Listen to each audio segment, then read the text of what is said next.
Notice is hereby given of the regular meeting of the Board of Education of the Town of Westfield in the County of Union, New Jersey at 6 p.m. on the evening of Tuesday, February 28th, 2023, in Cafeteria B of Westfield High School, 550 Dorian Road, Westfield, New Jersey. The board will move immediately into private session to discuss matters rendered confidential by state and federal law, including harassment, intimidation, and bullying incidents. The public portion of the meeting will resume at 7 p.m. The purpose of the meeting is to transact the regular business of the board and to transact any other business to come properly before the board. This is to advise the general public and to instruct that it be recorded in the minutes that in compliance with Chapter 231 of the Public Laws of 1975, entitled the Open Public Meetings Act, the Westfield School Board on Thursday, February 23rd, 2023, caused to be posted at the office of the Board of Education located at 302 Elm Street, Westfield, New Jersey, and delivered to the Westfield Leader, the Star Ledger, the Westfield Library, Town Clerk of Westfield, Tappan Westfield, and Patch.com. A meeting notice setting forth the time, date, and location of this meeting. Patty, can we have a roll call? Sahar Aziz. Here. Rob Bonaccio. Here. Michael Beelan. Here. Kent Diamond. Here. Brendan Galligan. Here. Leila Morelli. Here. Sonal Patel. Here. Kristen Sonic Schmeltz. Here. Mary Wickens. Here. All right. Rob, will you lead us in flag salute?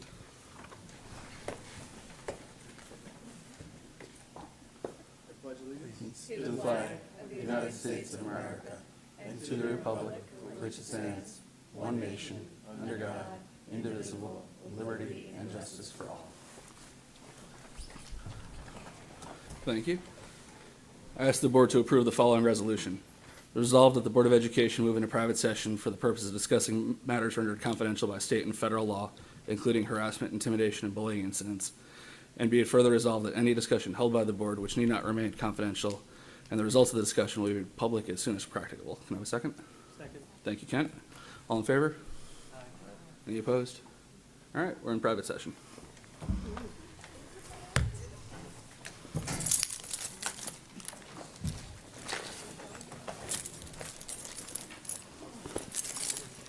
We're actually going to go to the student center. Oh, wow. Isn't that good? My kids are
And what's really good about it is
All right. Thank you for bearing with us while we were in executive session. I know it took a lot longer than we had planned, but we are now back in public session. With that, we will go to announcements. Mary, you have any announcements tonight? Do. Congratulations to Westfield High School 12th grader Andrew Mattis on being recognized as a National Merit Scholar finalist, having met academic and other standards to become eligible for scholarships. The selection of 7,500 merit scholarship winners from the group of more than 15,000 finalists nationwide is now in progress, with scholarship winners and national merit scholars to be announced over the next few months. Best of luck to Andrew. Thank you, Mary. Sonal? The Westfield Public School District will continue to provide updates on the 2023-2024 school district operating budget to ensure that Westfield residents have the most up-to-date information in advance of the budget vote on Tuesday, April 25th. As always, please visit the April Budget Vote portal on the district and school websites for the latest details. As Dr. Gonzalez mentioned, dates and times for community engagement sessions have been added to the budget portal. And for those Westfield residents who are newly eligible to vote or have not yet registered, please know that the deadline to register to vote is April 4th, 21 days before the budget vote, board election on April 25th. Information on how to register to vote also is posted on the budget portal. Thank you, Sonal. Layla? As part of a generous donation from Westfield Education Fund, Imagine, a Center for Coping with Loss, will host a virtual presentation for parents or caregivers on Thursday, March 9th from 7 to 8, entitled Supporting Children Coping with Loss. This presentation will consider the many definitions of loss in the wake of the pandemic. More information, including a link to this important virtual event, can be found in the news section of the district and school websites. Thank you, Oh, Layla. I have another one. Okay. I didn't know. Surprise. 5 Westfield High School students earned perfect scores on subject area tests on the ACT and SAT in December. They are ACT December 10th, 2022, Andy Lehman, English and Reading, and Devin Patel, Science. Wow. SAT December 3rd, 2022, Samuel Altman, Christopher Gonzalez, and Tage Mehta. Congratulations to all. All right. Thank you, Layla. Kent? Thank you. The Friends of the Westfield Memorial Library are having a puzzle sale on Wednesday, March 8th from 2 to 8 p.m. and again on Thursday, March 9th from 10 a.m. to 8 p.m. Donation days at the library are this Friday, March 3rd, Saturday, March 4th, and Sunday, March 5th. So dig out those old puzzles lying in your basement. Jigsaw puzzles only with boxes taped shut, please. Thank you. Thank you, Kent. Rob? The agenda is set for the 28th Annual Awareness Expo hosted by the PTC Special Education Committee on Wednesday, March 15th from 7:15 to 9:45 p.m. at Edison Intermediate School. Doors open at 7 p.m. Expo programming begins at 7:15 p.m. with introductory remarks and presentation of the Make a Difference Award. Each session will be presented twice, once from 7:40 to 8:40 and again from 8:45 to 9:45 p.m. All presentations are designated for professional development hours. The Awareness Expo is open to the public and free of charge. No pre-registration required. For additional information, email Westfield Special Ed Parents, all one word, no spaces, @gmail.com. Thank you, Rob. Kristen? Do you want to serve on the Board of Education? This is a reminder that the deadline to submit a petition for the candidacy in April 25th, 2023 school board election is next Monday, March 6th, no later than 3 p.m.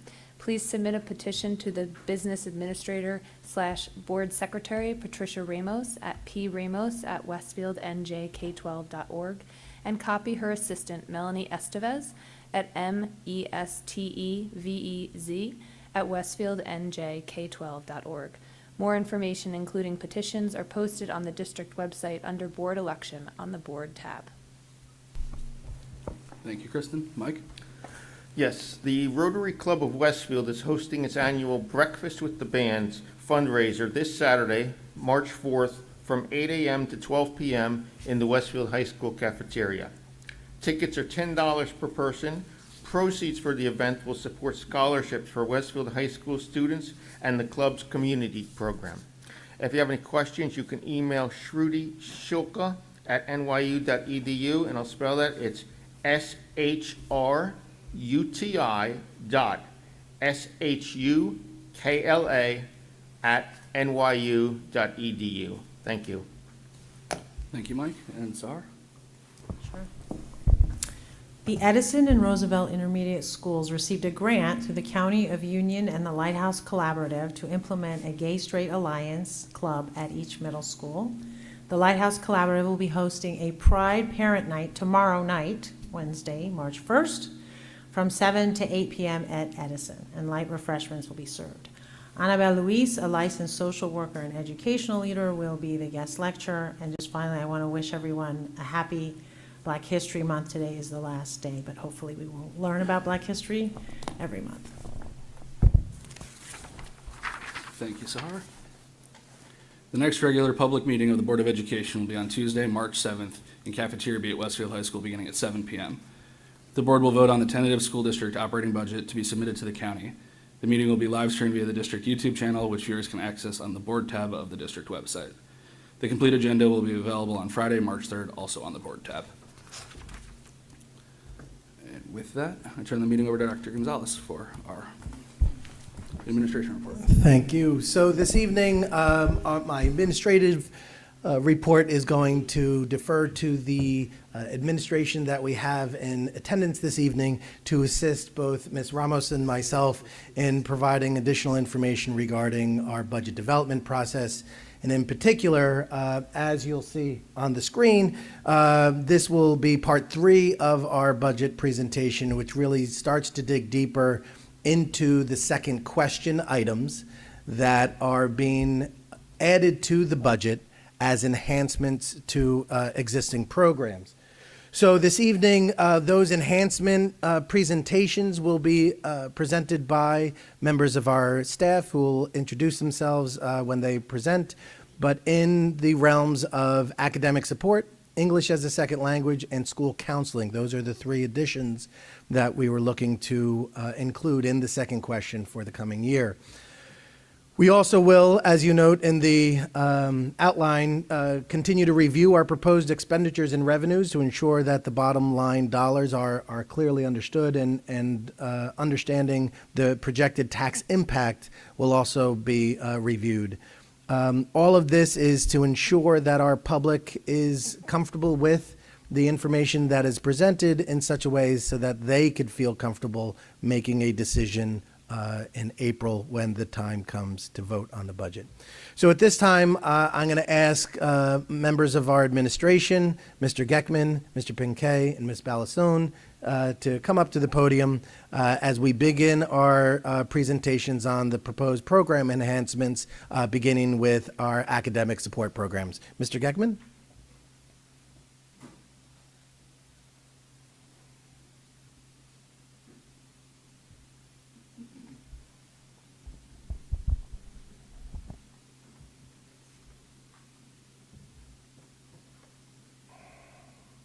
Good evening. My name is Brian Getman, principal of Roosevelt Intermediate School and the supervisor for basic skills for the district. First and foremost, I'd like to thank you for giving me the opportunity to speak about the academic support overview, as well as what we currently have in place and the proposal. To start, I'd like to provide the most effective education for all students. We believe Westfield Public Schools must provide an effective education for each student, providing interventions to students who are not meeting grade level standards necessary to be successful. As we work to develop an academic support program to best meet the needs of our Westfield students, we have examined both our limitations as well as the potential of our current model. With these additional supports, we can improve our classroom teachers for targeted interventions for students based on their needs. It's important to keep in mind, as we continue to move forward, Lincoln and the intermediate schools, Roosevelt and Edison, currently have the greatest needs. However, to build a strong K-8 academic support program, we will need to examine the staffing of grades 1 to 5 at the elementary level next year. As we continue to build our program, we've identified our needs as a district to implement a tiered system of supports. This tiered system of supports will serve as our framework. As you see in this first slide, Tier 1, Tier 2, and Tier 3 are our 3 levels commonly known and used in education to provide a comprehensive approach to meeting the needs of individuals and groups. Let's start off with Tier 1, the core interventions. This is universal level of support and is provided to all students. 80% of the students are successful with Tier 1 support. It includes high-quality instruction that is designed to meet the needs of the majority of individuals. Tier 1 occurs in general education setting, and the classroom teacher will differentiate the instruction as well as differentiate school-wide initiatives. Our interventionists would support in planning these lessons and assessments, and the interventionists provide push and support.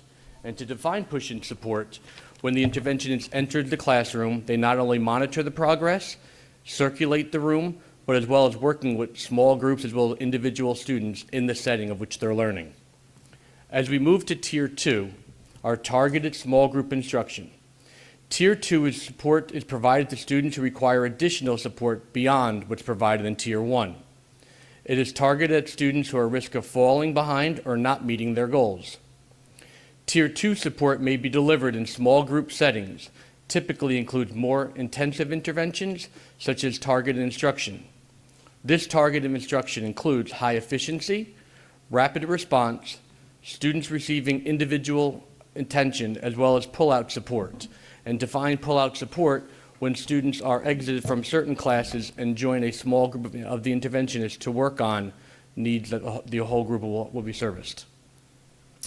During this Tier 3 intensive individual instruction, Tier 3 support is most intense and is provided to students who have not responded to Tier 1 or Tier 2 or have significant needs. Tier 3 may involve one-on-one or small group instruction, specialized services, or individualized educational plans. This level of support is typically provided by special education teachers, specialists, or other trained professionals.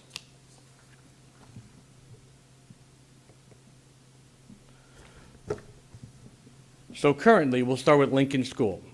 The current academics program at Lincoln School has a part-time 0.5 ELA interventionist. As you know, Lincoln offers half-day kindergarten for AM and PM. Push-in and pull-out support is provided by the part-time interventionists as their schedule, as well as the students' AM/PM schedule allows. When you look at the other side of the screen, our proposal for Lincoln School would be additionally adding a 0.5 interventionist to create 1 full-time ELA interventionist at Lincoln. The full-time interventionist will be able to support the AM/PM kindergarten students as well as meet them more frequently. It will allow for flexibility in their schedule for additional push-in support to kindergarten classrooms with the teacher as needed. There'll be data-driven assessments, as well as all of our research shows that supports a significant impact of early childhood intervention.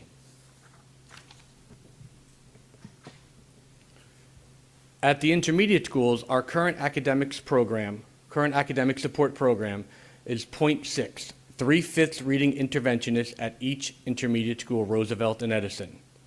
Our reading interventionist meets in small groups with all grades as her schedule allows. Students are pulled from elective classes once a week, either gym, music, computers, art, technology, engineering, design, or for our 8th grade students, they are pulled from their electives in which they selected towards the end of their 8th grade year.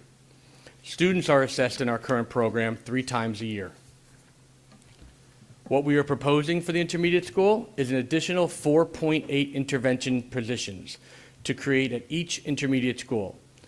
Each intermediate school will have 2 full-time ELA interventionists to provide reading and writing support. Each intermediate school will have 1 full-time math interventionist. Support will happen on a regular basis with flexible scheduling for the interventionist and the students.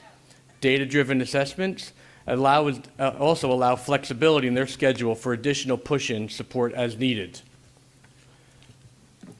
Within this proposal at both Lincoln School as well as Roosevelt and Edison, we will be able to provide strong Tier 1 instructional support and Tier 2 pull-out support for all of our students who are in need.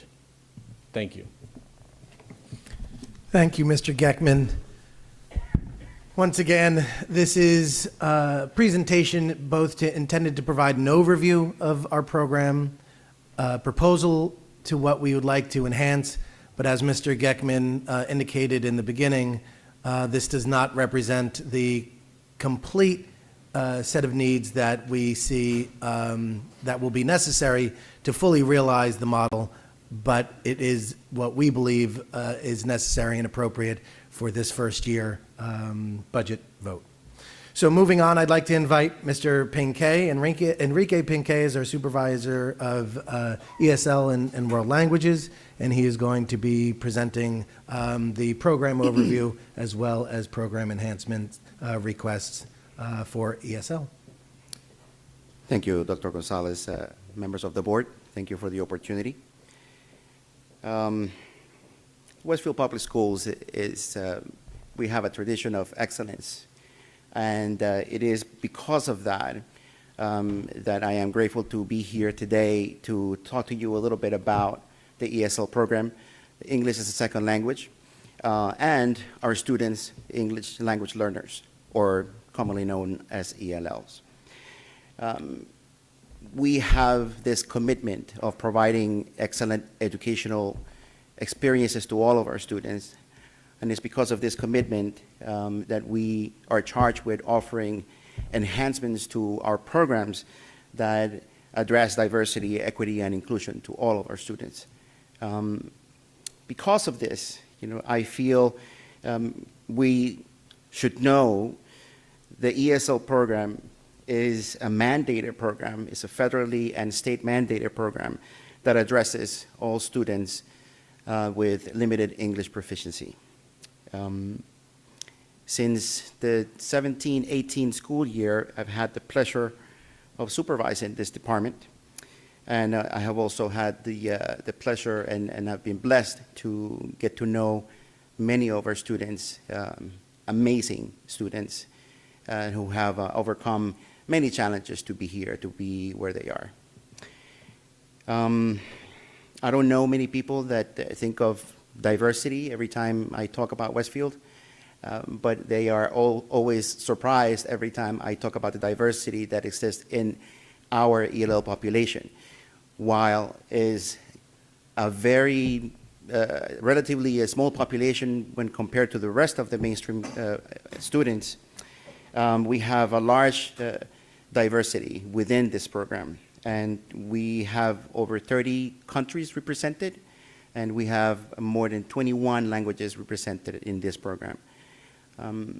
Our students often have, like I said before, many challenges, and the primary challenge for them is to be able to integrate to a new school, a new country, a new state, a new everything, which isn't always easy.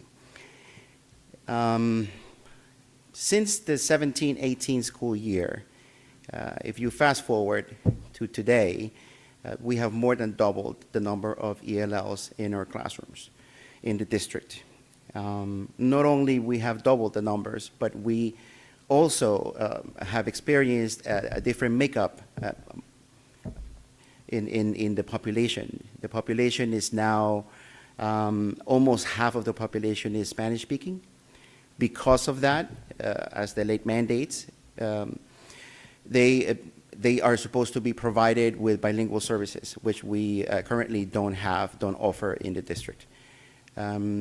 Because the law says that if you in a district have more than 20 students speaking a particular language, you are to provide this bilingual service.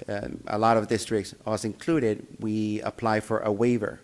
The waiver is granted by the state of New Jersey, and the waiver basically says, yes, you have the permission not to create the bilingual program, but instead, there are options that we have to follow. In our case, this option is to provide double periods to those students that are part of the waiver. So like I said before, we're talking about more than almost half of our students that need double periods in their daily instruction. So let me give you a few details about what the program looks like right now and what we are proposing.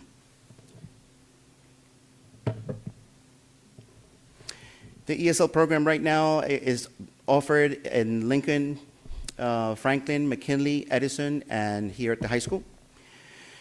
We have some families that decline services. They often decline services because they are unable to receive those services in their neighborhood schools. So they usually live in the neighborhoods of those schools that we don't provide services for. And the ESL is offered for about 20 to 30 minutes at the elementary level. And we also have 5 push-in periods. Push-in periods are a good thing. Push-in is different than a co-teaching period in the sense that when the teacher is pushing in, the teacher is part of the classroom, but is basically assisting the ELLs in that self-contained classroom.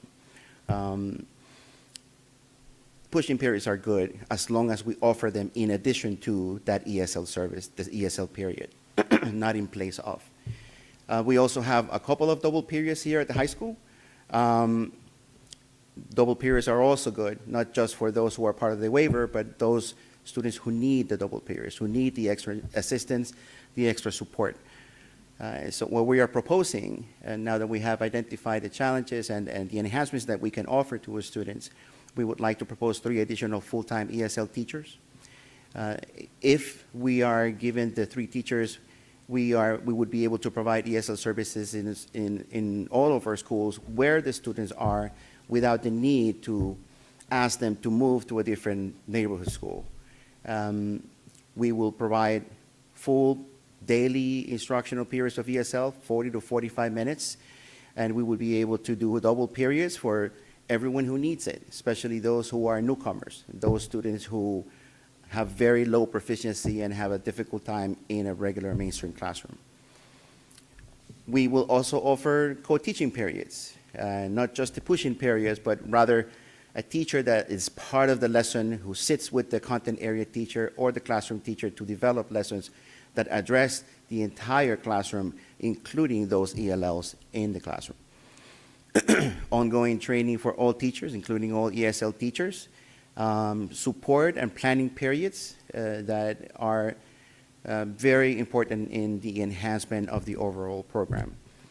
So I would like to reiterate that this concept of the commitment that I talked about at the beginning that is so important for our students and the population that is often very vulnerable in many ways.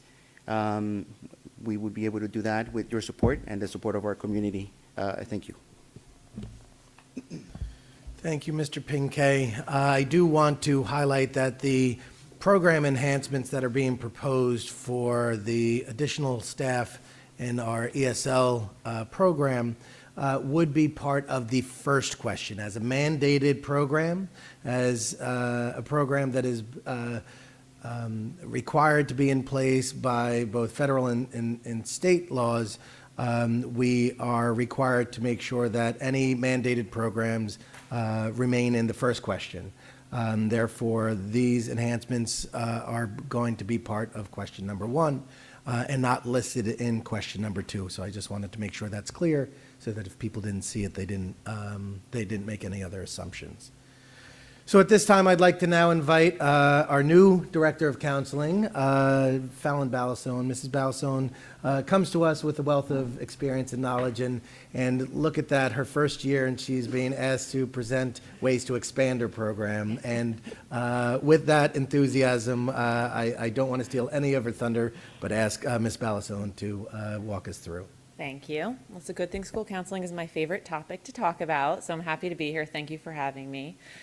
So for many students, their school counselor is their only access to a trusted adult outside of their family, even if the family is well-resourced. Some students, teenagers, aren't comfortable letting their family know that they want to talk to somebody, that they need help. And the school counselor is really their access to that. And a school counseling program needs to be one that can make that connection and that outreach to every single student on many different levels. So a comprehensive school counseling program is one that would meet the needs both individually, group, and programmatically for all students. And the way we do that is through a comprehensive curriculum that's pre-K through 12, where every school is doing the same thing with the same grade level throughout the year, and then it builds on that as they move through the grades. And the topics included are, anti-bullying, drug and alcohol awareness, mental health, college and career planning, everything like that. So that's kind of the first element here, is having that almost like a guidance curriculum that would follow the students through the years, and every year they would receive some sort of program that then gets built on in the years to come. There's also responsive counseling. So they may have a calendar where they're going to go into, every second grade classroom and do a lesson about kindness or friendship, but then there might be a day where the second grade teacher calls the counselor and says, oh, there was a birthday party over the weekend, some kids weren't invited, there's a lot going on in the class now, can you come in and do a lesson? So that's kind of that responsive counseling, just, being able to respond to whatever issue might be coming up individually with the student or in the classroom, whether it's a program, a group, or individual counseling. And of course, the school counselor is almost like the liaison to all the other teams in the building. So the school counselor sits on many different committees, INRS, 504, they attend child study team meetings, they're on the crisis team, they're going to be on the behavioral threat team, which will be starting next year, and many other things. I think that the part of a school counseling program that's kind of hard to quantify is the crisis intervention. I think in the past, 5 years, there's been a lot more crisis intervention that's been happening in school counseling programs as the needs have evolved and increased. Obviously, we're in a mental health crisis, so I think that that definitely comes into the school, and we see it every day as school counselors, and that's become a really big part of the job that we need to find a way to balance with all of the other proactive programs that we have going on around the building. So that's what the ideal school counseling program would be. It would be something that meets the needs of all the students, and I think we all know that students all have very different needs. So there's a lot of different things that we have to touch on to make sure that that outreach happens in many different ways. So right now in the Westfield Public Schools, we have 7 elementary buildings and 5 elementary school counselors. So as you can see here on the slide, that leaves some buildings unstaffed throughout the week where there's no counselor in the building for that day. The other week I was over at one elementary school sitting with a counselor, and a student ended up being in crisis in a classroom. She was getting called over, and it technically was the student who was on the other counselor who shares that school's caseload. So she was frantically trying to call that other counselor to make sure she had all the up-to-date notes on what was going on with the history of the student, while the other counselor was over at another school dealing with another crisis. So I was able to see firsthand how challenging it is that we have unstaffed elementary buildings throughout the week. At the intermediate and high school levels, you can see here what the caseloads are for our counselors. So at the intermediate schools, there are 3 counselors at each school. They're each assigned a grade level, and their caseloads are, somewhere between 250 and 280, which is a lot when you consider the schedules that they have with all their pre-scheduled meetings for INRS, for 504, just their grade level meetings that they do, calling in all 6th graders, calling in all 7th graders. That's a lot, because odds are there's going to be multiple crises a day with their students that they need to be able to respond to, while also balancing the other responsibilities that they have. A similar thing's going on at the high school. Each of our 10 school counselors have about 200 students each. And we also have a student assistance counselor, which is wonderful, and I'll take some time to define what a student assistance counselor is and what makes them a little different from a school counselor. So historically, the student assistance counselor actually used to be named substance abuse counselor many years ago, before the position evolved.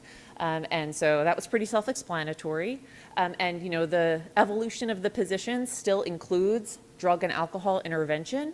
So any student who may need to be screened or sent out for drug and alcohol screening would go through the SAC. And they also would be responsible for doing programming, drug and alcohol prevention programming throughout the school. But now there's a lot more that a SAC does as well. I think with the mental health crisis, the position has kind of expanded to almost be like an additional mental health support in the buildings. That's definitely how we're using our SAC at the high school. In addition to doing a lot of wonderful programming around the school, we're also using her for that kind of mental health crisis support that's coming up on a daily basis, relying heavily on her for that. So she does mental health programming, drug and alcohol awareness programming, has a small caseload, runs groups. Right now she's running a body positivity group. She just did an event for Body Positivity Month. And she's also there for that like walk-in crisis that happens quite often. So what we're proposing is filling in some of these gaps. So with 2 additional full-time elementary counselors, we would then have a counselor assigned to each elementary school. So there would be somebody 5 days a week at each building. They wouldn't have to travel around and share buildings and share caseloads. They would each just be assigned to their own building. And with that, would be able, with going into the classrooms and doing classroom guidance, a counseling caseload. So that would be huge for our elementary schools. It would create a lot of consistency across schools. And would really help with like balancing out those responsibilities and making sure that every student is able to be seen and is also getting that curriculum in the classroom, that pushing curriculum. At the intermediate and high schools, we are proposing additional SACs. So at the intermediate schools, we are proposing 2, 1 for each intermediate school. So this would help a lot. So while the counselor is, let's say they're in the middle of doing 7th grade meetings, minute meetings even, where they're just calling them in for a minute for a quick check-in, on that day, the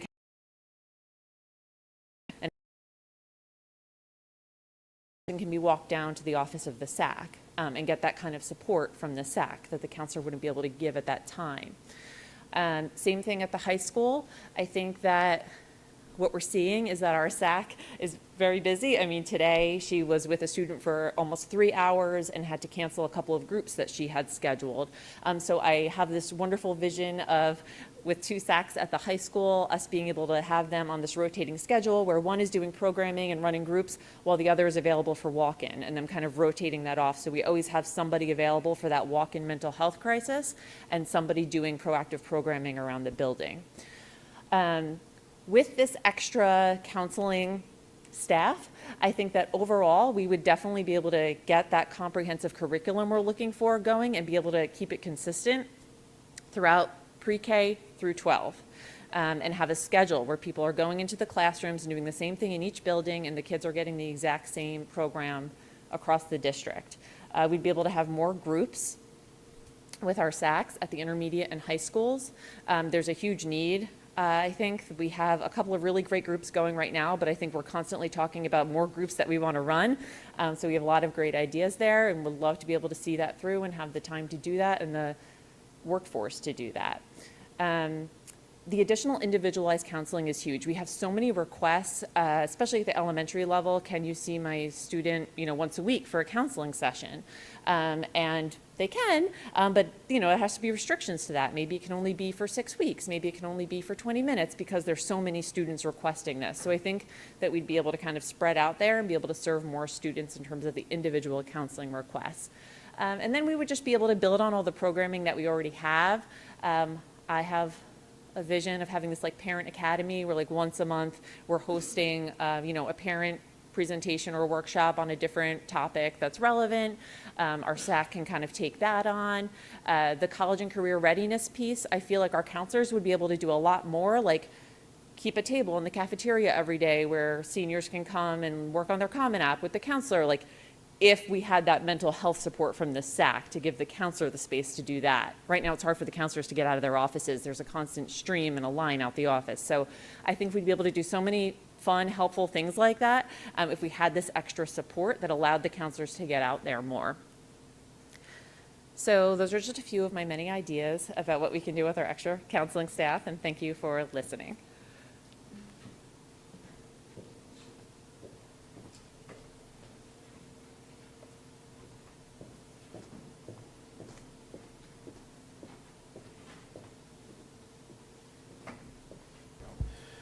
Okay, so once again, the primary purpose of tonight's presentation was to highlight the 3 program enhancements that are being proposed for as additions to the upcoming budget.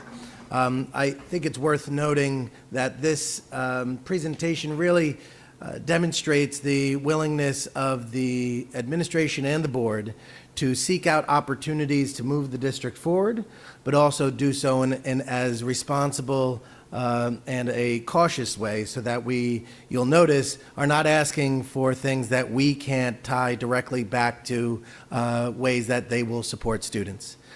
These are not wish lists. These are lists of programs and possibilities that will be put directly in place in the lives of our students, so that they will meet with academic success, mental health success, and success as newcomers to our community and our learning community.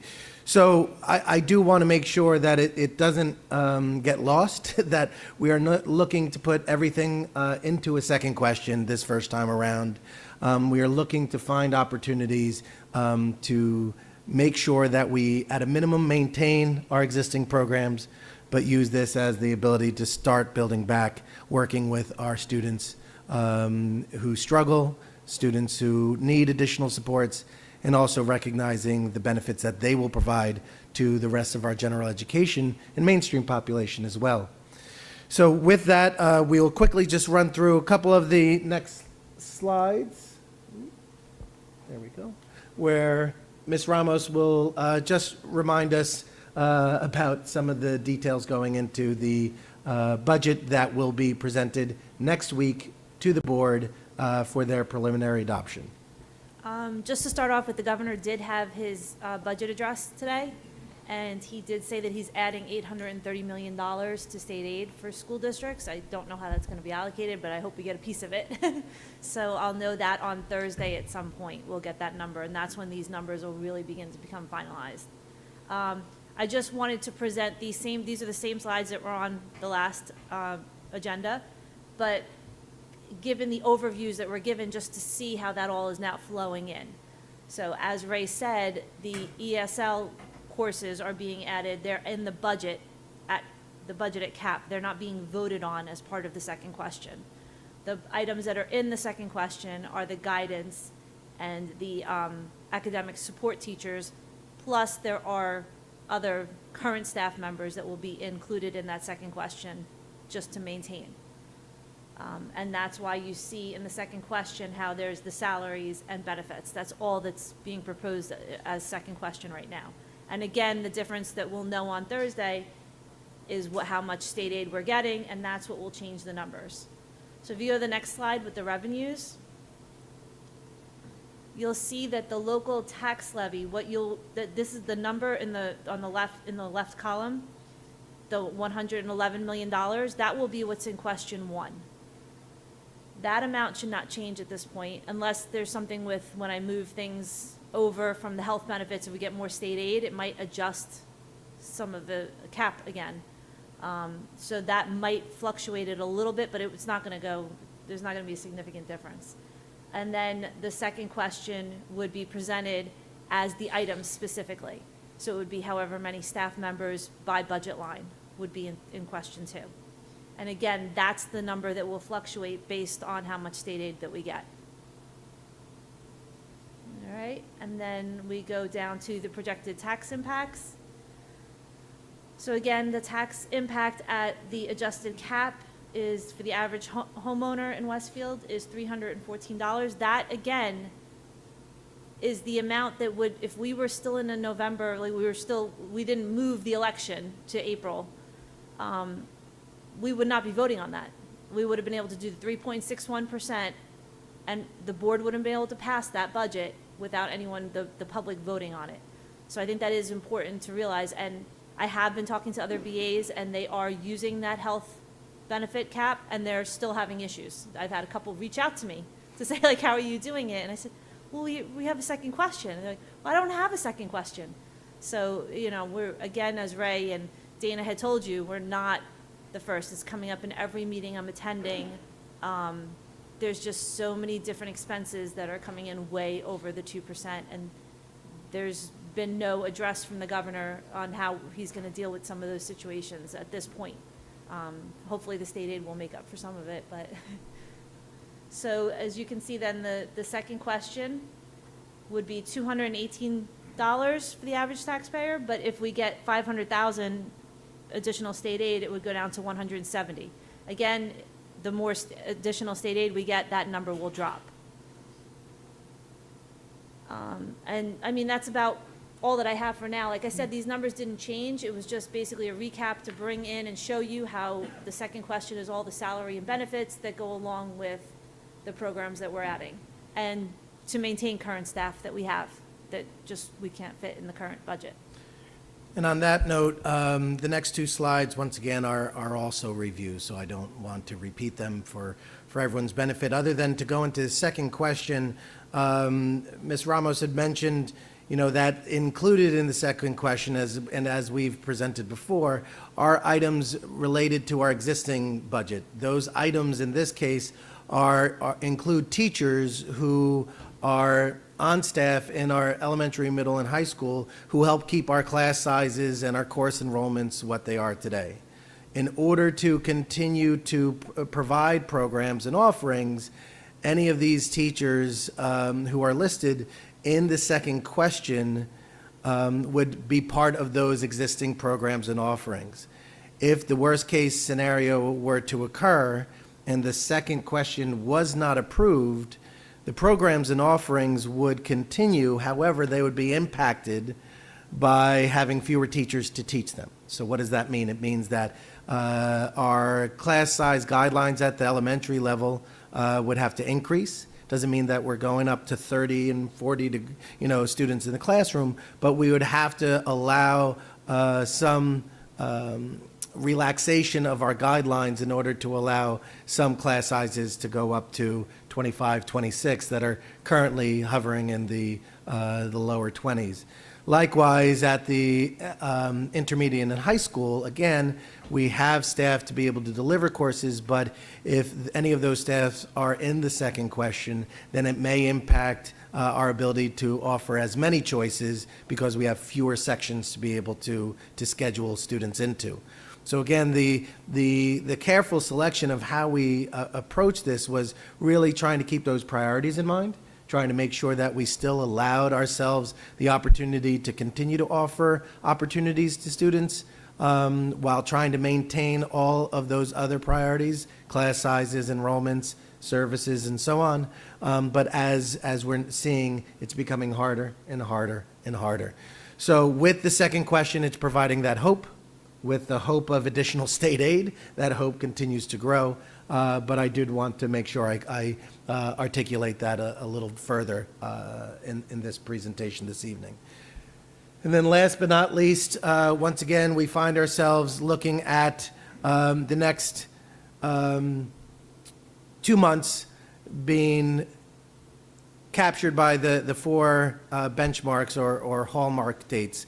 March 2nd, as indicated, we will receive the state aid figures, which we can then incorporate into our budget so that we could adjust the slides as they were presented, the revenues, so that by March 7th, the Board of Education will have the ability to see the preliminary budget and have the ability to vote on that. It's preliminary because it's presented to the county for their review. And once they give the green light that it meets all the necessary standards, then it will be presented back to the board for their final approval and a public hearing at the end of the month, and that's on March 28th. So once that March 28th budget is approved, that then will be the budget that appears on the ballot, and those tax levies and second questions will be articulated in greater detail via the second question. And then, of course, on April 25th, we have Election Day, which is where everyone will have the chance to exercise their vote.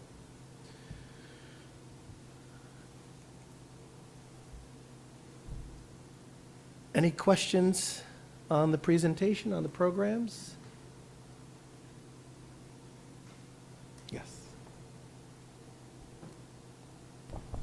So first, I want to thank all of you, all the staff, for the presentations. It was really informative. For Mr. Getman, and if you're not at liberty to answer, I understand, but I just wanted to get kind of your perspective.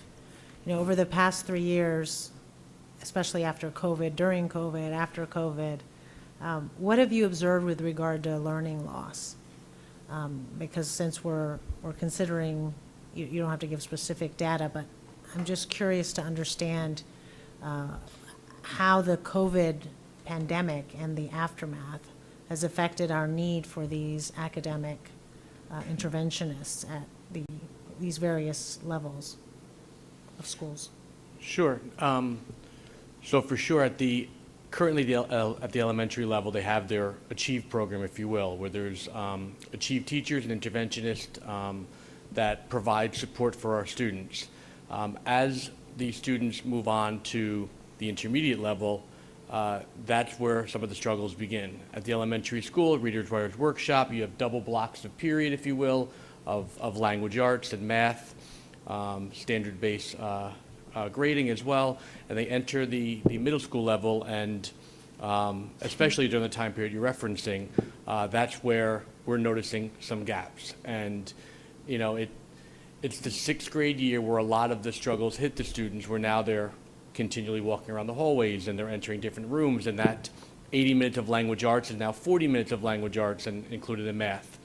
Hence the reason why last year with ESSER funds, we were lucky enough to have a larger intervention program. We were able to meet significant needs of our students. We had a 0.6 reading interventionist like we currently do at both intermediate schools. We also shared a writing interventionist that traveled between buildings, and we each had our own math interventionist. When I tell you I was confident that we were achieving our goals of meeting the needs of our students, although the flexibility of scheduling and although there were some students in some more needs, when those funds were no longer available to us, that's where we came back to where we are now with the 0.6 reading interventionist. Our supervisors are willing, ready, and able to work with not just our teachers, but the interventionists. Our teachers, classroom teachers, are looking for additional support for their students, both push in and pull out. And our current interventionists that we had during the ESSER funds were ready, willing, and able to accomplish the mission in the gap that you're referring to. Thank you so much. And if I understand correctly, the ESSER funds are no longer available, correct? Correct. No, that's not. Okay.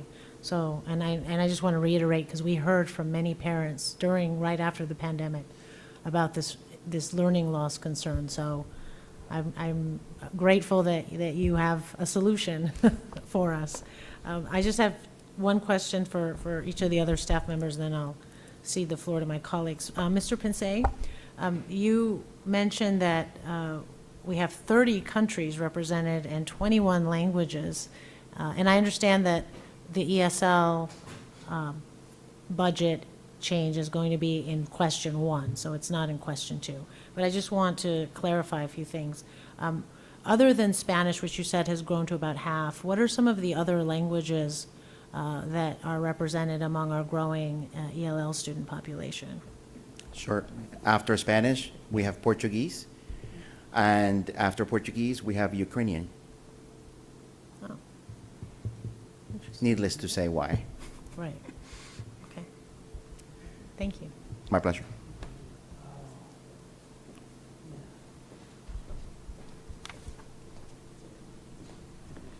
And Ms. Balasoni, welcome to Westfield. We're so Thank excited you. that you're here.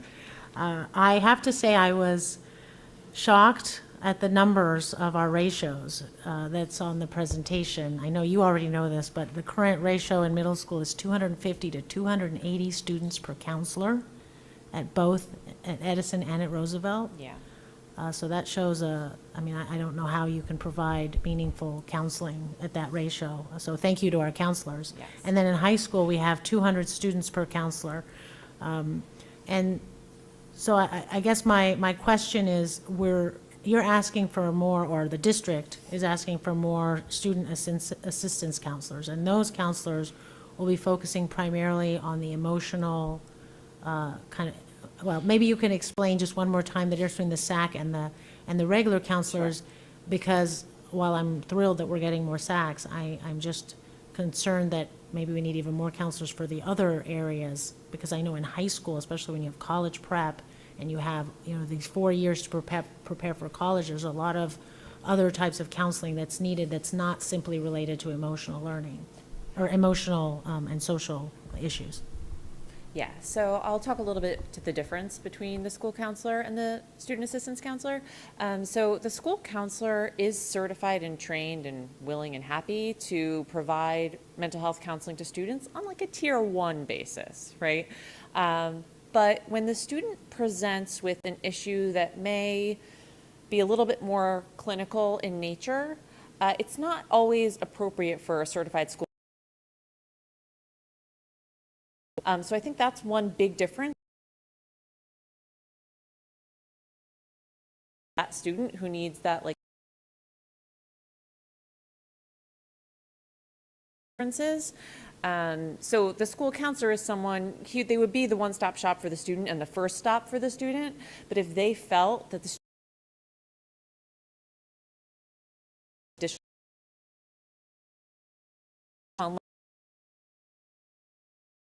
and kind of refer the case to the student assistant counseling relationship. So that's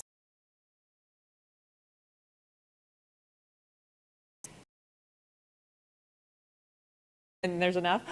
They would be in charge of any kind of like sending a student out for an outside referral or for an outside assessment.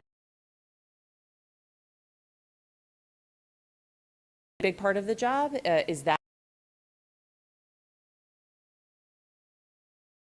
anticipating and planning reentry meetings and then coordinating the in terms of counseling support. They would typically be the person checking in regularly.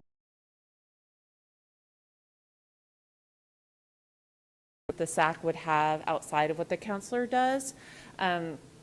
What's been happening here at Westfield is that the counselors have been doing that work for all of these years, which is great because they're really good at it, but it does they could be spending doing some of this other more proactive program, doing some more college that. So I think that by filling that need for the additional SAC support, it'll actually open the counselors up to be able to deliver those services to all of the students. I'm sorry, just a quick follow-up, just similar to my question to Mr. Gertman. Have you noticed, in your professional opinion, and I know that you're relatively new to Westfield, but I think this is a national phenomena, is how has the COVID pandemic and all of the, we read a lot in the news about the impact on mental health of young people. How are you seeing that playing out, especially insofar as supporting the need for these SACs? Yeah, it's been quite overwhelming on the sharp increase in crises that are happening on a daily basis and the intensity of crisis that students are in. Even if it's not coming to us as, a walk-in to the office, just the situations that students are in, it's been overwhelmingly different and more dramatic, and definitely the need is there and families are looking to the school to help support. So that's been a huge change that I've seen in my time as a school counselor, and definitely not just here. School counselors are all on like Facebook groups to support each other and everything, and everyone is the same thing. Like, are you seeing this? Everyone's saying, yes, we're seeing the same exact thing. What do we do? Let's help each other. Let's come up with ideas. And, really what we need are resources and more counselors to serve the need. Sure.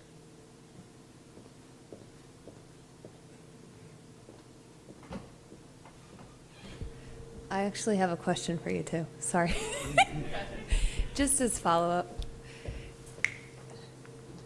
As follow-up to Sahar's question, how do our student to counselor ratios compare to similar districts? Yeah, so they do compare similarly to other districts, but I think what I see as a little bit different is that some of the other districts that we're similar to, while the school counselor caseload is similar, they have other supports in place. Like they may have a district social worker that runs a program.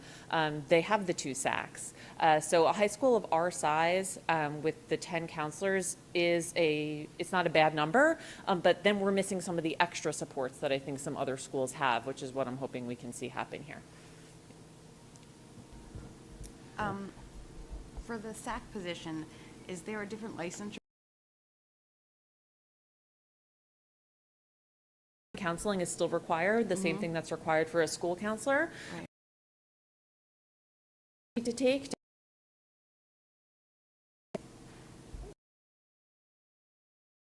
I'll ask one. Just picking on you or anything. So there were a couple of things I've heard from parents of how a lot of stuff in for these services they're going to provide, but just to get in the door. One issue there. The other is appropriate because most of our students are going on, but there's also require a college education. Students maybe how to get those additional supports from folks. So, you know, I know we're talking about a lot of additional services. I wonder what we're proposing to add might aid in that. Yeah. I'm sorry, could I jump in there just because, Rob, it's really funny that you brought this up because it's on. Oh, sorry. Since you started, I see a big difference there. In the presentation that was done this year for juniors, there was a lot of emphasis on what else besides the traditional 2 or 4 year colleges are available. And I just wanted to say, prior to that, that was one of the concerns that I had heard expressed a lot as well. So you can obviously speak to Rob's question, but I wanted to commend you on that because the feedback after from the junior parents was really very positive about that, because not every child is interested in doing that or is ready to do that, or whatever the reasons are.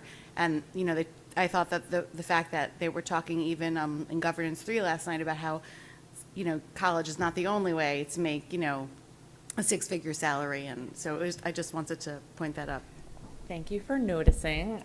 There's going to be a lot of changes. Some have already started, and it will continue. All the materials coming out of the counseling office are going to be completely revamped. So any program you may have seen with your other child, it's going to be totally different when you come back for your next child. So deeply committed to that, and I'm glad you noticed, even just with some of the things we've started with, which have been small, taking baby steps.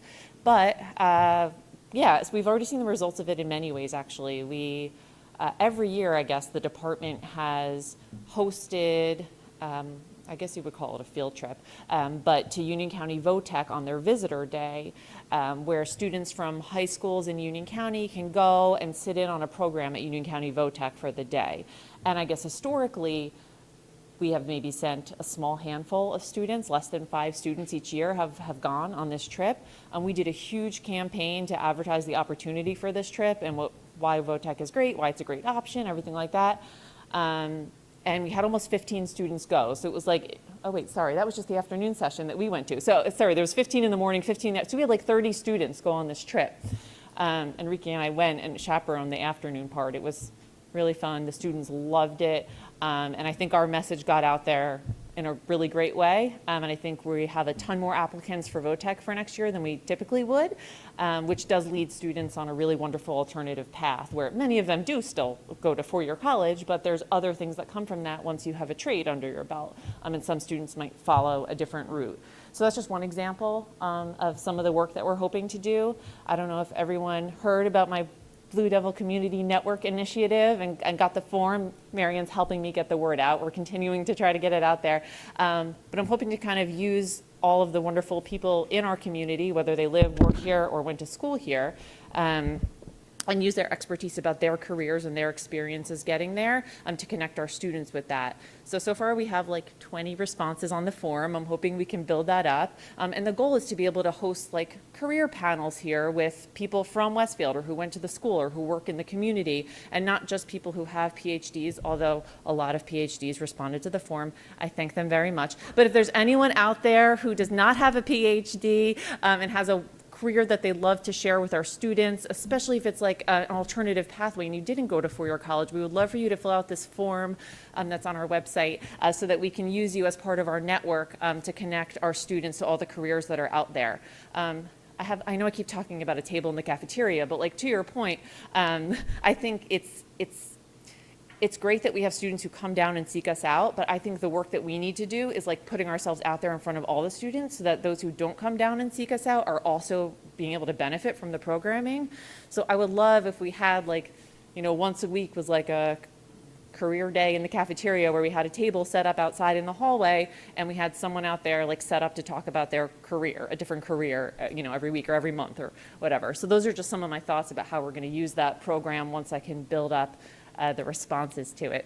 But again, that all takes a lot of time, planning, and energy that I've been, happy to do, but I think that it could really grow a lot if I had someone else to help me with all of the programming ideas that we have. So I think that's how it all is going to come together. I think that by taking some of the crisis load off of the counselors, that daily crisis load, it's going to allow them, then I can assign them to stand in the cafeteria one day a week and be doing something, or being available to students for something. So that's how I think it'll all connect.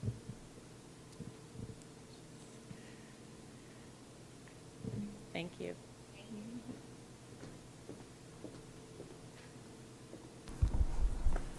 All right, any other questions for Dr. Gonzalez? Any other questions from board members for Dr. Gonzalez? All right. Thank you, Dr. Gonzalez and Patty, for this, as well as Mr. Geckman, Mr. Pinkay, and Ms. Falazon, for your presentations tonight. We do appreciate it. Patrick, do you have a report for us tonight? I do. They're all good. So, following midterm exams, Westfield High School students have been excited to start the second half of the school year. Students have excelled throughout the first semester and look to the same result throughout the rest of the school year coming up. This year, the student government is partnering with the Community Service Club to bring multiple fundraisers and community and international outreaches to Westfield High School students and the Westfield community. First, there will be a book drive the week of March 27th. These books will be donated to El Centro, Westfield Plainfield Connections, Books Behind Bars, and the Friends of Westfield Library. Second, there will be an online Wounded Warrior Foundation page in remembrance of former Westfield principal Dr. Nelson. This will be available to all members of the Westfield community, and all donations will go directly to Wounded Warrior in his honor. In addition, there will be an Amazon wish list for all Westfield community members to donate to. On this wish list are toiletries that can be purchased, which will be assembled into pouches by Westfield students on March 31st and donated to the Westfield Food Pantry and El Centro. Toiletries are some of the most requested items at local shelters, and all donations will help those who are less fortunate. Finally, in all Westfield High School homerooms, students will have the ability to donate to students in Columbia. There are 60 students that we found through a foundation in Columbia, and the goal is $62 for each student. This will buy them each a set of uniforms, backpacks, notebooks, pencils, pens, and much more. All fundraisers will be available on the student government website, Instagram, and throughout the newsletter sent by the PTSO and Mrs. Fendis. On February 11th, the choir hosted their annual Night of Love Songs. The performance by the students were honestly amazing and really highlighted all the hard work that they put in throughout the school year. And many Westfield High School students visit the Black History Museum put together by the Martin Luther King Association of Westfield in the Rialto Theater. The museum highlights the history of African Americans in Westfield. I had the opportunity to visit this, and it was one of the best field trips that I've been on throughout my whole Westfield time here. And I really, if they do it again, I think all students would benefit from going to see it. Over President's Day weekend, the boys and girls swim teams both won their sectional titles, with the girls winning 93-77 and the boys winning 92-78. The boys track and field team won the Group 4 state championship as well, and the boys swim team also won the state championship. And that concludes my report for this evening. Thank you, Patrick. Committee reports. Sip. Sure.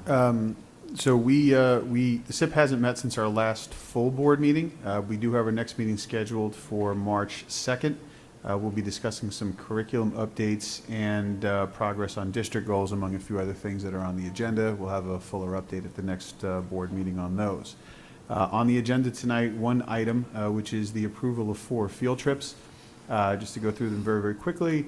The Roosevelt Intermediate School Band, grades 7 and 8, will be visiting Toms River North High School and have a little fun at Great Adventure afterward, both to sort of share music experiences with the students there at Toms River.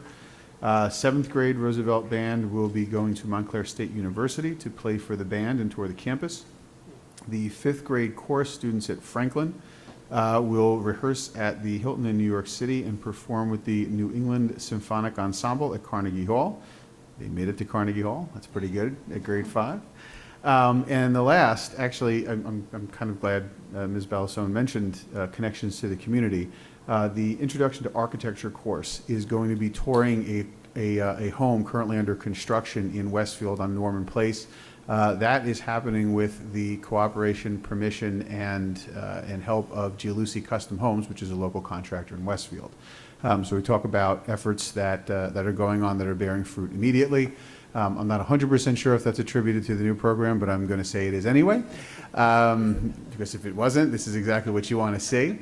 So the students will be able to walk through the home. There's some parts of the home are finished, some parts of the home still have exposed framing, plumbing, etc., and they'll learn firsthand just how trades coordinate, how project management works, and how architecture is very important to something they can all relate to, which is a local home. So those 4 field trips on the agenda for approval today, and that concludes the report. All right.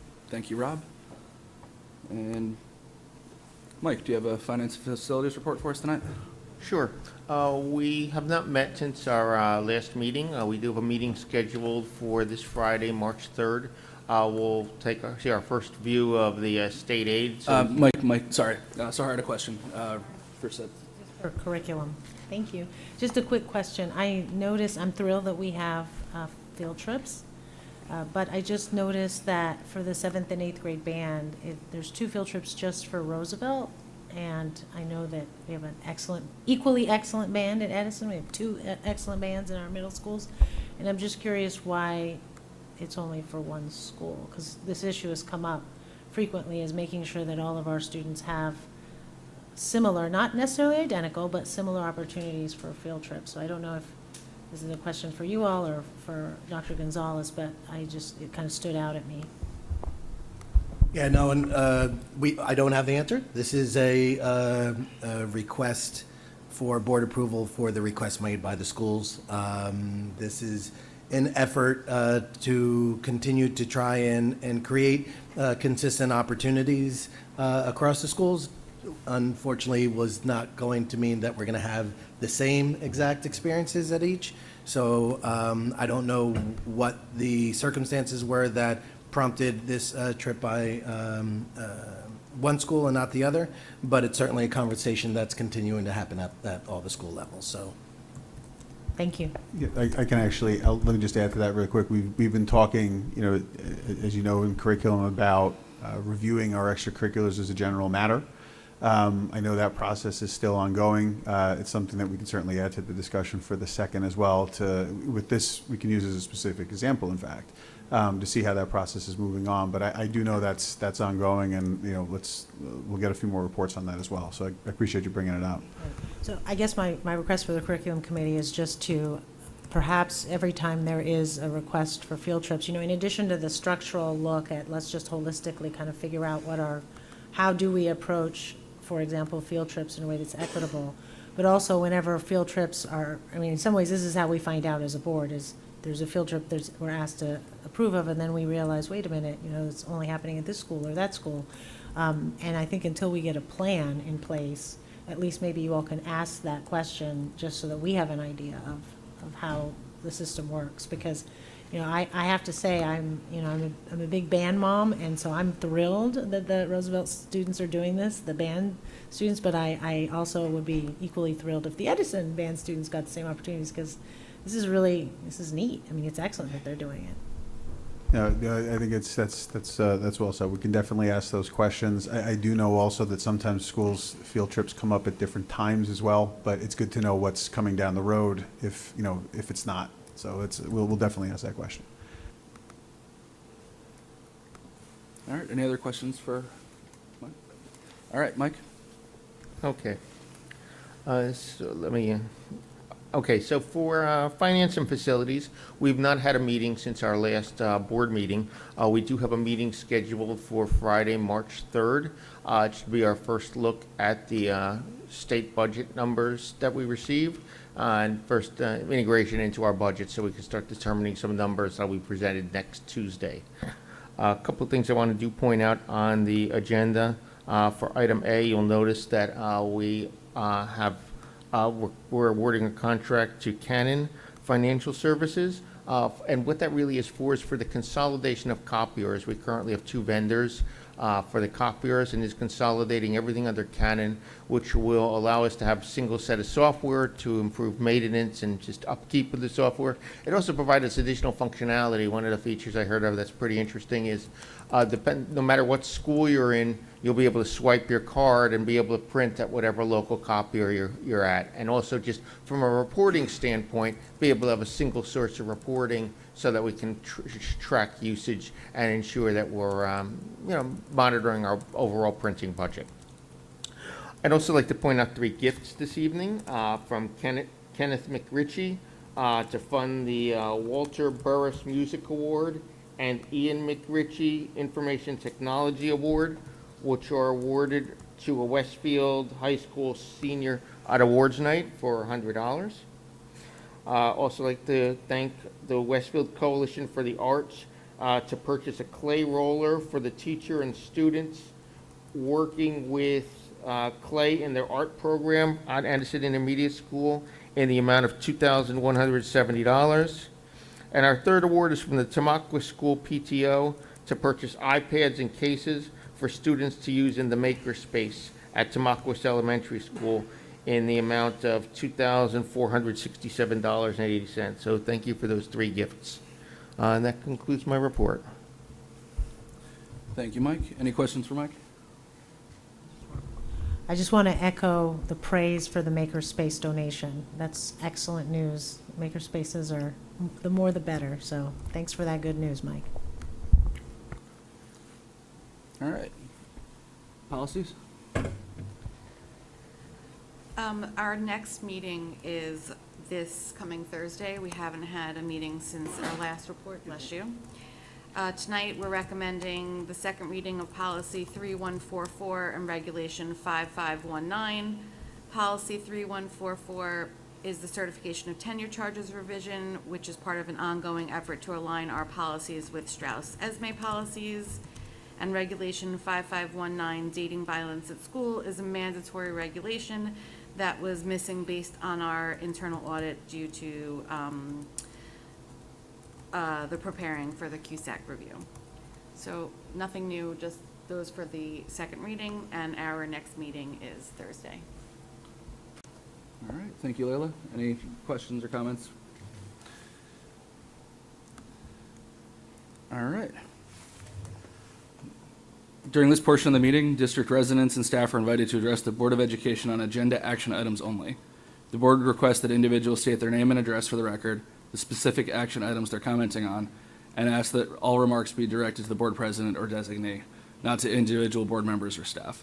The board asks that members of the public be courteous and mindful of the rights of other individuals when speaking. Specifically, comments regarding personnel matters are discouraged and cannot be responded to by the board.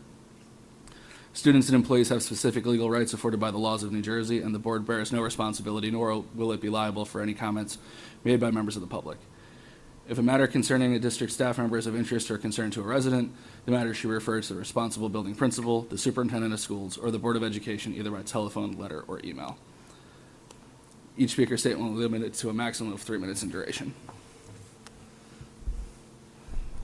Anybody like to address the board on action items tonight?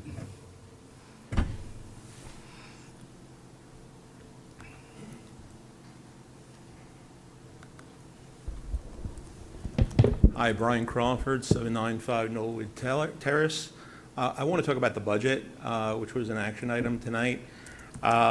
First, a quick aside, I would ask a little bit indulgence on time, considering the fact that you want my vote for this, so please just bear with me. I'll try to make it as quick as possible. Quickly, it's inexplicable to me why we repeatedly have Board of Ed meetings on the same nights as Town Council meetings. I chose to be here, but you're setting yourselves up for failure when it comes to community engagement. So if there's anything you can do to have it on a different night of the month, I think that would benefit you greatly in terms of turnout. On to the budget. Thanks everyone for working on this. It's been 12 years since voters were disenfranchised from the budget process. Your burden this year is high. Your budget is almost 3 times the town budget, and that's how residents will see it when they go to the polls for the first time in 12 years. We live in one of the most affluent communities in New Jersey. Why are we budgeting from a posture of constraint rather than opportunity? I'm not opposed to paying more in school taxes, but I've read through the materials and I've yet to see a plan other than information about the program enhancements tonight. Funding our schools without a coherent plan to deliver the best education our district can afford will hurt our schools, kids' learning, and our property values. In my view, the budget presentation thus far has been woefully inadequate and doesn't present a compelling reason to ask for more money. The Board of Ed seems to be backing into a number residents might accept as opposed to presenting a detailed plan and vision with phasing, multiple years, that residents can get excited about and want to fund. The 2023-2024 priorities presented demonstrate no evidence of critical thinking or ambition, more importantly, ambition for the district. In essence, you want to maintain what we have, but there's no analysis to affirm that what we have is correct on a go-forward basis. As an example, how are you addressing the emergence of ChatGPT and its impact on curriculum and academic integrity? Do you have a proactive plan for that in the budget this year? If you don't, you better get one soon. Is it even on your radar? Where is the analysis of spending by curriculum area as well as non-curriculum expenditures such as sports and non-sports activities? As an example, are we spending enough on math, too much on math, or too little? How would voters understand that based on what has been presented thus far? How does our academic prioritization compare with other districts in similar towns? Are we competitive? Are we better? Are we worse?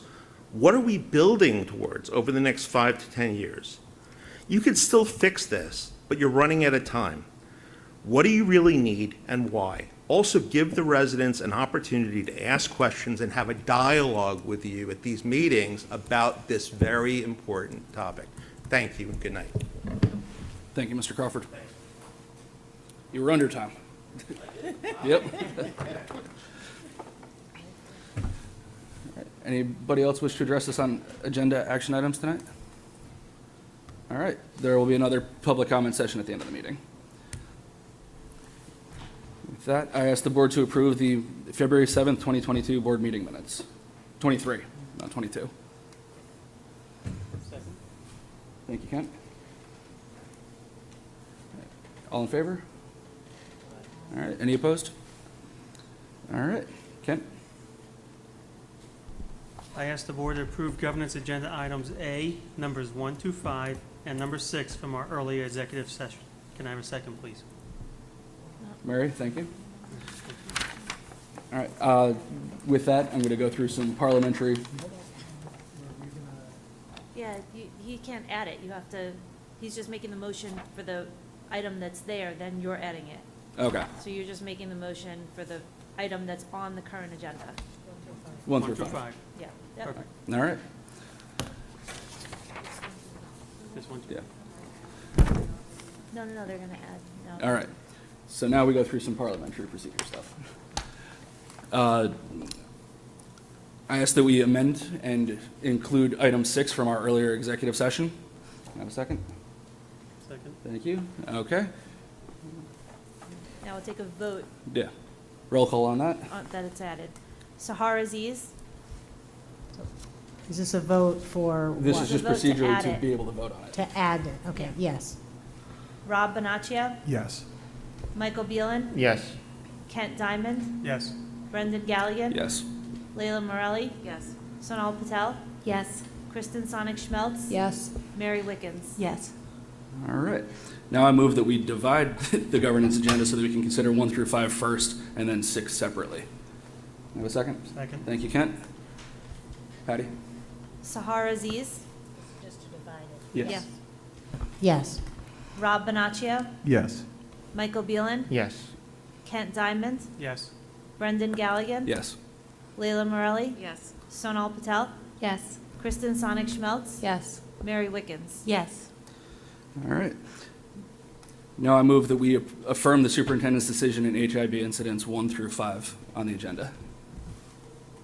A second. All right, thank you, Kent. Sahar Aziz, Yes. Rob Bonaccio, Yes. Michael Beelen, Yes. Kent Diamond, Yes. Brendan Galligan, Yes. Layla Morelli, Yes. Sonal Patel, Yes. Kristen Sonic Schmelz, Yes. Mary Wickens. Yes. All right. Can I amend directly, or do I have to move 6 first? No, you already added it, so Okay. now we're All to right. the point where we're voting. So I on move it. that we amend item 6? No, you already did it. So now you're making the motion to vote on Okay, it. sorry. Yep. All right. Move item number 6 on the governance agenda. Second. Thank you, Kent. Sahar Aziz, So now we're voting on it. now you're Yes. voting on it. No.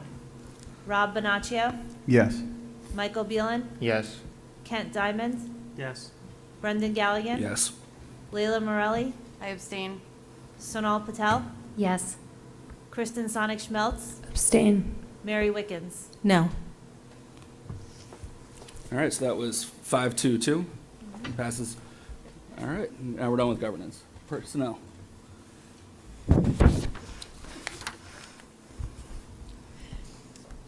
I'd like to move items A through Q under the personnel section of tonight's agenda.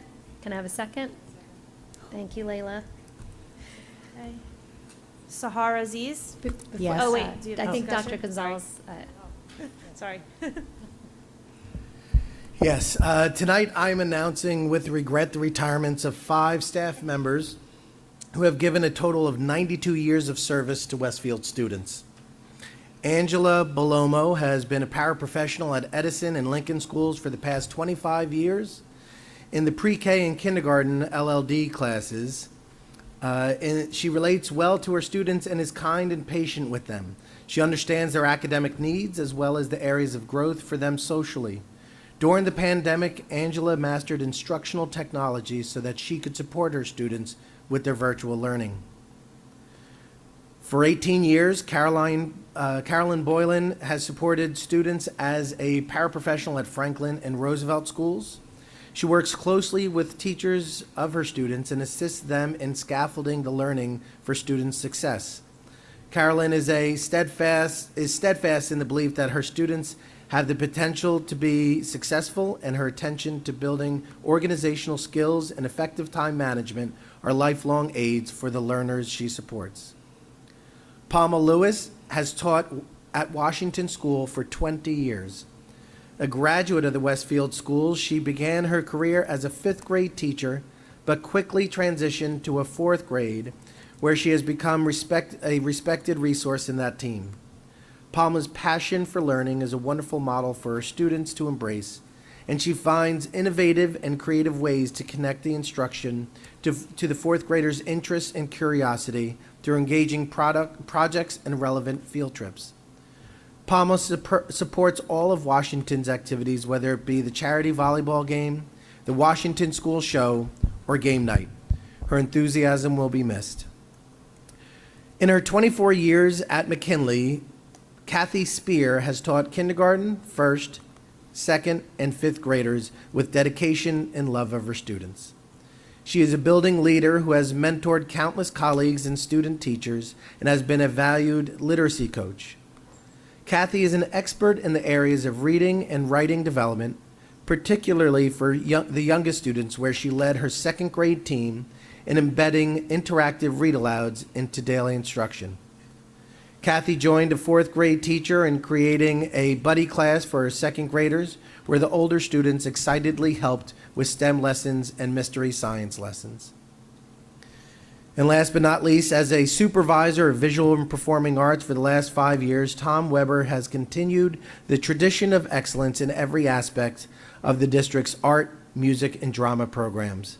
Tom supported his staff during the pandemic, finding ways to perform plays and musicals, holiday concerts, and other art events with the belief that the show must go on. As a result, the students developed resilience and were able to do what they loved in creative and even innovative ways. We wish these 5 staff members a happy and healthy retirement. Am I able to say anything about any of them? Yes, Yeah. Discussion? Yeah. if it's okay. I'd just like to comment on Mrs. Lewis, because both of my children had the honor of having her at Washington. And she is one of the most nurturing teachers while also being one of the most academically challenging teachers. And I think for that grade level, my children couldn't have had a more perfect teacher. I very much appreciate what Lewis did for both Grayson and Desiree, who are very different learners, and she was able to work with both. And she's also one of the most talented writing teachers, I would say. She really taught my children how to write. Desiree happens to be very good at writing. Grayson definitely needed a little bit more help, and once again was able to work with both of them. So it's a bittersweet moment for Washington, but I wish her all the best. Thank you, Kristen. Any other questions or comments on the personnel agenda? All right. Patty? Sahar Aziz, Yes. Rob Bonaccio, Yes. Michael Beelan, Yes. Kent Diamond, Yes. Brendan Galligan, Yes. Layla Morelli, Sonal Patel, Yes. Kristen Sonic Schmeltz, Yes. Mary Wickens. Yes. All right, thank you. Mike? Sure. Ask the board to move items A to M for finance and facilities on the agenda this evening. Do I have a second? Kristen? Any discussion or questions? Okay, Patty, vote. Sahar Aziz, Yes. Rob Bonaccio, Yes. Michael Beelan, Yes. Kent Diamond, Yes. Brendan Galligan, Yes. Layla Morelli, Sonal Patel, Yes. Kristen Sonic Schmeltz, Yes. Mary Wickens. Yes. All right, thank you. Policies? I'd like to move items 1 and 2 under section A tonight. Thank you, Ken. Any questions? Any questions or comments? Sahar Aziz, Yes. Rob Bonaccio, Yes. Michael Beelan, Yes. Kent Diamond, Yes. Brendan Galligan, Yes. Layla Morelli, Sonal Patel, Yes. Kristen Sonic Schmeltz, Yes. Mary Wickens. Yes. All right, thank you. Sip? Sure, I'd like to move item A under the curriculum instructions and program portion of the agenda. Do I have a second? Mike? Any discussion? Sahar Aziz, Yes. Rob Bonaccio, Yes. Michael Beelan, Yes. Kent Diamond, Yes. Brendan Galligan, Yes. Layla Morelli, Sonal Patel, Yes. Kristen Sonic Schmeltz, Yes. Mary Wickens. Yes. All right, thank you. Ask the board to note the notes for the record. Any unfinished business? Any new business? Liaison reports? Rob? Yeah, I have a couple. So we'll start with Franklin School. Franklin School, the PTO and the school community wanted me to announce to the public a couple of things upcoming. March 16th, Franklin is hosting its annual community service night. On March 24th, the annual Franklin Bash fundraiser. And on April 27th, Multicultural Night, which has become a very strong and outstanding tradition at Franklin. So certainly come out to one, if not all, those events. for Lincoln School. Lincoln School is, the PTO is presenting a project playground. They are fundraising to install pieces of accessible equipment on the Lincoln playgrounds to create a more inclusive play space. This is in recognition of the importance of play in general for children and their development, but also for the importance of accessibility to that play for all children. To donate to this, you can go to the Lincoln PTO website. It's Lincoln ECC PTO and their membership toolkit. You can also reach out to the Lincoln PTO coordinators for how you might want to contribute to that. Finally, for the high school, all of our schools are very, very busy in the span of time between our last meeting. We had a pretty strong discussion at with the high school PTO about the budget. Very happy again and very supportive of the counseling additions that are coming. And the PTSO spoke very, very strongly about the need for public education on the budget process, which was actually just brought up here today. One of the things that we had discussed in finance, I think it was brought up at our last board meeting, but it's certainly worth bringing up again, is a sort of a public roadshow that is being developed in addition to these board meetings to talk with various constituencies of the public in various times, various days, and various methods. And I know there is a list being developed, both targeting specific, community groups, folks who contribute a lot, talking about, the Coalition for the Arts and the rest, lifelong learners, Lifelong Westfield, but also PTO board members at different school levels, elementary, intermediate, high school. I know that there are dates still being finalized, but just in discussions and some previous iterations of this alone, I've seen at least a dozen opportunities where there will be something more interactive, certainly than a board meeting permits, for people to ask questions, make suggestions, and hear a bit more about it. So I think that suggestion and that request is certainly well received. It's certainly in the works. So I just wanted to make sure that was mentioned as well, because it's as far as I was concerned, it's a great comment and something we ought to be doing. So thank you for bringing that up. Last thing from the high school is they are doing their own set of fundraising, and I have to thank Patrick because he makes the report for the high school. I know he's not here, but hopefully he'll watch it. He makes the report for the high school a heck of a lot easier because I have to tell you, he gives an excellent summary of the things that are there, and I'm gonna, I'll tell him in person when he's here next time. But he really, he's part of all these meetings and is contributing even at the executive committee level at the PTO incredibly well, incredibly thorough. He's really, he's made himself a great board member here. He's made himself a great board member there. So hopefully he can put that on his college application, that he's doing really well, and we can go from there. But one of the fundraising items that's still underway at the high school is for the Dr. Nelson Courtyard. There was certainly some progress on phase 1 of that. There were monies coming in for phase 2, but certainly I just want to remind the public that that's still one of many things out there at the schools that we can support, and certainly get to the PTO website at the high school to support that if you can. All right. Thank you, Rob. If I could just add, the community engagement menu on the budget portal actually provides that list of dates and times and locations that Rob just mentioned. So if you take a gander at the website, you'll see the portal, and on the portal, you'll see the community engagement tab for those details. So thank you for highlighting that. All right. Any other liaison reports tonight? Kristen? Just a quick one from Roosevelt. I went to their PTO meeting last week, and they have a lot of stuff going on in March. They're excited for their Community Service Day, which is going to be on March 16th. The PTO is organizing different activities for the students to do during lunchtime. March 23rd is when their spring musical will occur. And then they have 2 exciting assemblies coming up. March 28th, they have a cultural arts assembly coming up. That's sponsored by the PTO. And then also March 29th, they have the Stephen Hill assembly is coming up. And then on March 31st, they're hosting their FAD Day, where students get to try out and share their fine arts talents. So they're very excited. They have a very full March. Thank you, Kristen. Any other liaison? Okay. Hey, yeah, I met yesterday with the Tamacos PTO.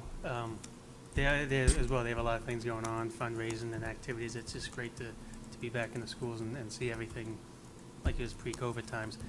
But Mr. Dokes and I also mentioned the budget process. We explained the two-question things, the additions to the budget. And what they're proposing to do is later in March, I think March 21st, is for the Tamaulipas community to have a morning session and an evening session where we'll speak to them about the budget so they can further educate them on the need for the two questions and the processes behind it and the meaning behind the numbers.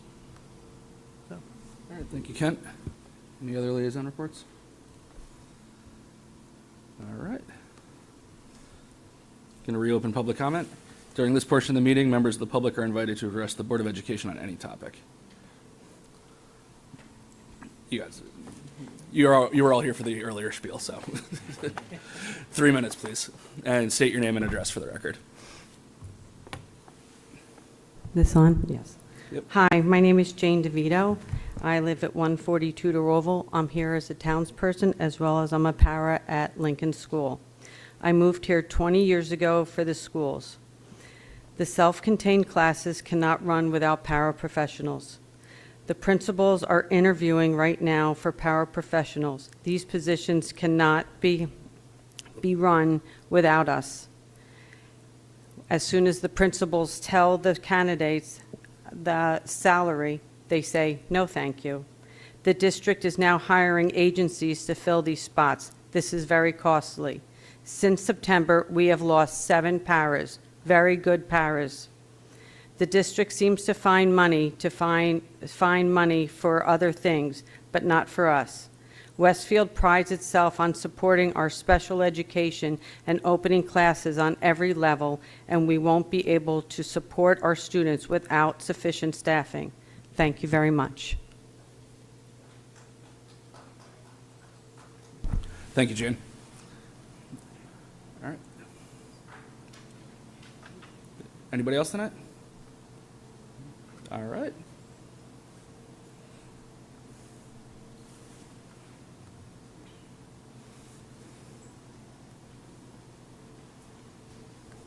Hello. Do I have to share, name, address? Please. Yes, Yara Essity, and my address is 239 Tuttle Parkway in Westfield, of course. So I would just like to speak in favor of having the Muslim holiday of Eid and the Hindu holiday of Diwali off for students in Westfield. As a former student from Westfield, I feel that this would be very valuable for the Muslims and Hindus in New Jersey, as they are the next largest religious minority after the Jewish population in New Jersey. One of the ways in which schools signal that they value certain religious communities is through recognition of holidays and school assemblies about issues that affect certain religious minorities, which we have seen at the school previously. In order to maintain this inclusivity, we should extend it to the other religious minorities as well, especially since they make a large proportion of the New Jersey population. If we don't institutionalize these holidays, Muslim and Hindu students will remain to feel invisible to their Christian and Jewish counterparts. Recognizing these important holidays will most likely increase awareness and understanding between students of different backgrounds. Other schools in our area have already recognized Eid and Diwali as a holiday and have school off on that day, including Scotch Plains. So I am unsure what is Westfield's issue with having off on that day as well. By having this holiday recognized, we gain a more inclusive, respectful, and representative environment in our schools. If Westfield is concerned with the environment that they create for our school systems, they would think having Eid and Diwali off is a no-brainer. As an American, I only see that it is right to celebrate our diversity by institutionalizing these holidays just as we do for our Jewish and Christian community here in Westfield. It is fundamentally unfair to cater to one religious minority and none of the others that are present at this school. Thank you. Thank you very much. All right. Mr. Crawford, yep, please.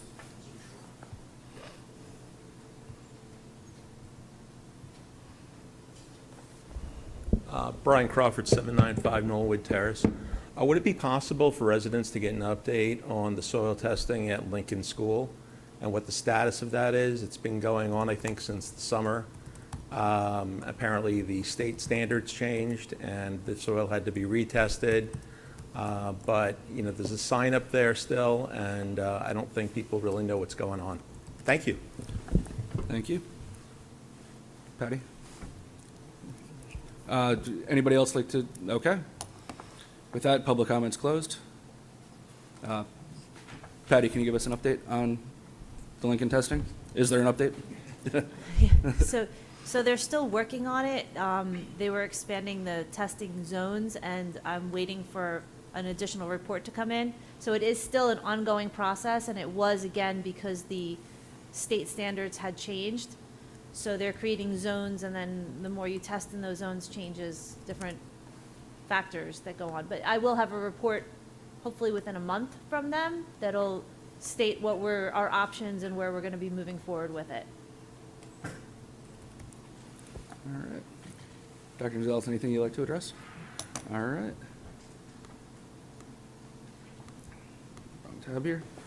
I ask the board to approve the following resolution. Resolved that the Board of Education move into private session for the purpose of discussing matters rendered confidential by state and federal law, including personnel matters, and be it further resolved that any discussion held by the board which need not remain confidential, and the results of the discussion will be made public as soon as practicable. Can I have a second?